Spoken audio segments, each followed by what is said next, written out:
L'entreprise McGill tient à rappeler qu'elle n'a aucunement abandonné le site du complexe sportif d'Olembe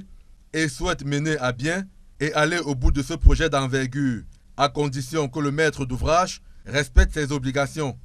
Une position de l'entreprise canadienne qui remet en selle la guéguerre qui existe entre elle et le ministère des Sports et de l'Éducation physique au sujet de l'achèvement des travaux du dit complexe. En effet, par voie de communiqué, McGill Construction Corporation a tenu à dire sa part de vérité sur ce scandale suite à une correspondance du ministère des Sports et de l'Éducation physique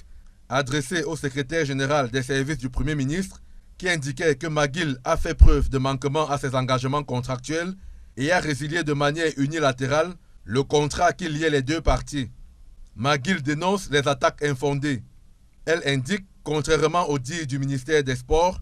qu'à l'entame de l'année 2023, elle n'a reçu aucun paiement des factures décomptées et validées par le ministère, et ce depuis le mois de juillet 2021, conjugué au non-renouvellement des exonérations fiscales et douanières liées au projet, entre autres choses qui mettent en péril l'achèvement des travaux du complexe sportif, écrit McGill. L'entreprise fait savoir qu'après avoir épuisé toutes les voies de recours et initié tous les mécanismes de règlement amiable, elle s'est retrouvée contrainte le 5 décembre 2022 de mettre en demeure le ministère des Sports de régulariser ses obligations sous 30 jours pour éviter la résiliation du contrat principal et sa mise en arbitrage. McGill dit regretter que cette correspondance est elle aussi restée sans suite. Pourtant, elle a fait l'objet d'un courrier à l'attention du secrétariat des services du Premier ministre comportant des informations erronées et calomnieuses transmises aux médias et altérant l'image de McGill.